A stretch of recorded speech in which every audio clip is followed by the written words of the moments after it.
Mi nombre es Juliana González, soy la directora del Jardín 943 del barrio Saladero, que está ubicado en la calle Nueva Provincia de Sibú.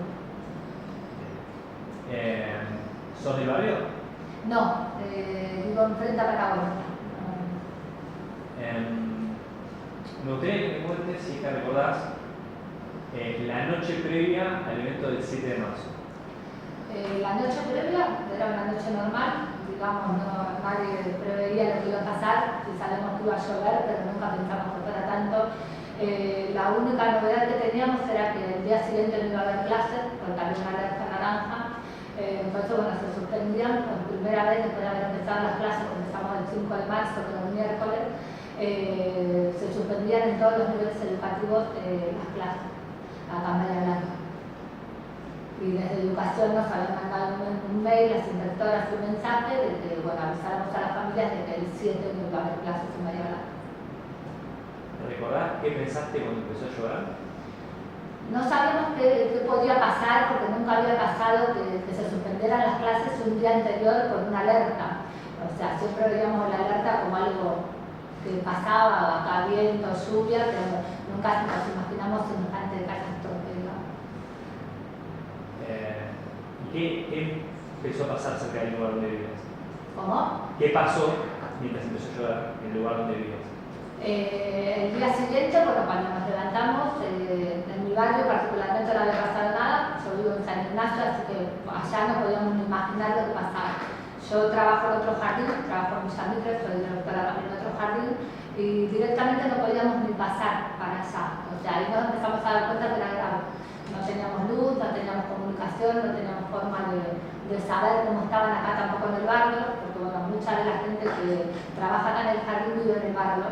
Pero no teníamos forma de comunicarnos a ver ni cómo estaba la gente, ni cómo estaban las familias, ni cómo estaba el jardín. ¿Cuánto tiempo tardaste en saber cómo estaba el jardín? Intentamos llegar el sábado, que no nos dejaron pasar, estaba prefectura parado a lo que sería la parte del triángulo y no podíamos pasar porque el barrio estaba totalmente inundado. Así que pudimos llegar al barrio el domingo al mediodía. El domingo al mediodía, que habían drenado un poco, pudimos llegar al jardín. ¿Qué encontraste? El jardín estaba impecable, el jardín no le pasó absolutamente nada, no le había entrado una gota de agua.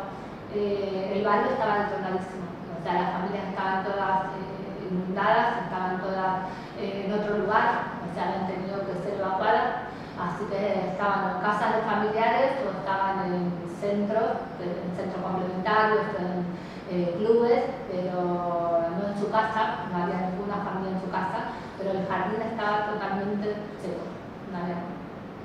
¿Y cuáles fueron las tareas que empezaron a hacer directamente?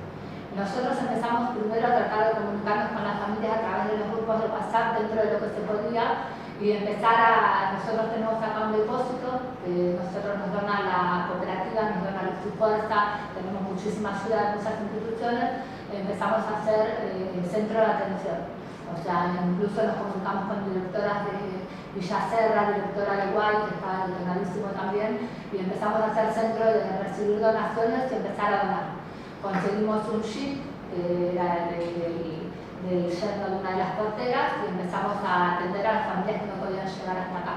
O sea, y bueno, después empezamos a recibir una cantidad enorme de donaciones de otros lugares que directamente venían con los camiones y los bajaban acá en el jardín. ¿Cuánto tiempo duró el acopio de cosas donadas? Y más o menos estuvimos, desde que empezó la inundación, el 7, 3 semanas, hasta que pudimos reanudar las clases siendo centro de atención, o sea, recibiendo donaciones y después, bueno, cuando empezaron las clases incluso seguíamos atendiendo familias que todavía no habían podido volver a su casa. ¿Cuánta gente está trabajando? ¿Cómo? ¿Cuánta gente trabajaba en ese Acá momento? somos 15 personas, entre porteros, docentes, somos 15 personas trabajando en el jardín. ¿Y cómo era una jornada de esos días? No teníamos, o sea, cuando atendíamos a la gente, no teníamos horarios, o sea, nosotros veníamos a la mañana todos los que podíamos, incluso nos habíamos comunicado, nosotros tenemos un merendero que se llama los que tiene las tintas acá cerca, y también estábamos en contacto con la gente del merendero como para llevarle cosas en jeep y ver qué necesidades tenían, porque bueno, o sea, te digo, no solamente era acá, sino era Villa Serra, Guay, o sea, todos los barrios que necesitaban ayuda, como nosotros dentro de todo estábamos bien.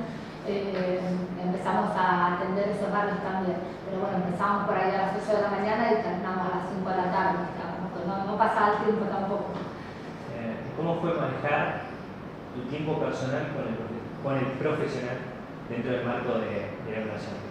En realidad, o sea, como que todos nos pusimos, bueno, por el lado de mi familia tengo 2 hijos grandes, así que también vinieron a colaborar, mi marido también con la camioneta, era como que todas docentes, familias de docentes, amigos, todos estábamos colaborando para el que necesitara.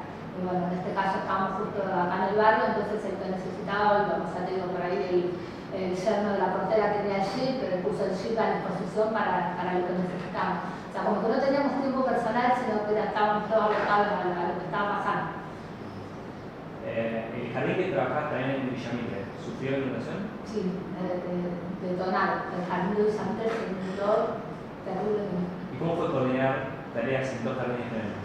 Y allá, o sea, como que bueno, cada barrio tiene su particularidad y cada barrio tiene, como, digamos, su esencia. Bueno, Villa Mitre es un jardín que colabora, viste que dice la ciudad de Villa Mitre, como un mundo aparte también, o sea, como que todos los vecinos y todos se pusieron también al hombro del jardín, a ayudarlo, a ver qué necesitábamos. Ahí sí pudimos ir el domingo a la mañana, estuvimos sacando barro todos, maestras, vecinos, y ayudando a los vecinos también, porque bueno, justo en la cuadra del jardín, hubo cuadra de Villa Mitre que no le pasó nada, y la cuadra del jardín estaba detonadísima, que es la calle Agustín de Ariel, que tenemos el entubado nomás. Me interesa saber qué viste en los nenes. ¿En los nenes? En los nenes. Los nenes, muchísimo miedo. Los nenes era como que uno no toma conciencia de lo que perdieron más allá de la situación traumática que vivieron, porque no es la primera. Hay nenes que nacieron con la cuarentena, siguieron con las pedradas, o sea, fueron como muchas cosas juntas en 5 años.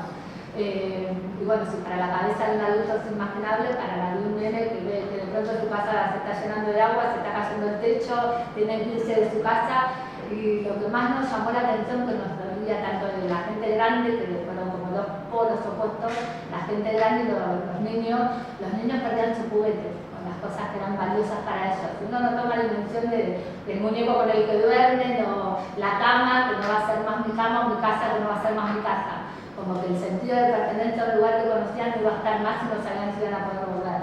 O sea, ese miedo a la pérdida, que para muchos era su primera pérdida, su casa, su osito, su cama, había mucha gente que venía descalza porque era el par de zapatillas, entonces venía descalza a buscar otro porque era lo único que tenía.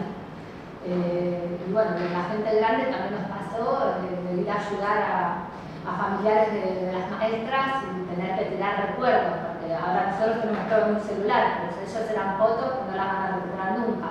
Y por ahí, bueno, esto fue normal. Como docente, ¿notaste algún deterioro dentro de los chicos en lo que es el desarrollo? ¿Algún qué? Deterioro a la red, no sé, como docente me refiero. En realidad se asustan mucho, o sea, no pueden escuchar llover. O sea, nosotros vemos que por ahí llueve mucho y el otro día, bueno, salimos, estaba lloviendo mucho, que fue justo la semana pasada, la anterior, entonces salimos a la puerta y nos decían, cerrá la puerta, que te está lloviendo mucho, como que se asustan ante los primeros. Incluso había muchos nenes que venían con el tema del tornado también, se les había volado la casa y tenían como, escuchaban, y les daba mucho miedo y mucha inseguridad. ¿Notaste en el barrio que cambió algo del 7 de marzo a hoy? Y en realidad es un barrio que se ayuda mucho, porque como hay muchas necesidades, o sea, hay muchas carencias, o sea, la gente se ayuda. Incluso hay gente que tenía una casita de chapa y le quedó construida y era así, se llevaron a otros a vivir porque no tenían. Y siempre estaban atentos a si había algún abuelito solo que no podía y necesitaba, y yo le alcanzo y yo puedo, y sí. O sea, como que la solidaridad de la gente se vio mucho. ¿Notaste que aumentó o disminuyó la deserción de los chicos? ¿La qué? ¿Deserción? ¿Deserción? En realidad acá no hubo deserción, lo que pasa es que lo que nosotros tenemos, el problema que tenemos son todas calles de tierra. Entonces, ante un poco de lluvia no pueden transitar, o sea, no pueden venir al jardín porque no pueden pasar y si llegan tienen que meter los pies en el barro y tienen mojados, que es el único par de zapatillas o ropa que tienen. O sea, que los días que llueve, los días anteriores o previos sabemos que no vienen, pero porque no pueden llegar. Me gustaría cerrar la entrevista con un ejercicio que hacemos siempre, que es, si yo te pido que cierres los ojos y te ubiques en la iluminación. ¿Qué hago? Cerrar los ojos y te ubicás dentro de la iluminación. ¿Qué imagen se tiene en la mente? Y ahora la imagen que se me viene es haber estado todos juntos trabajando acá y haber podido hacer algo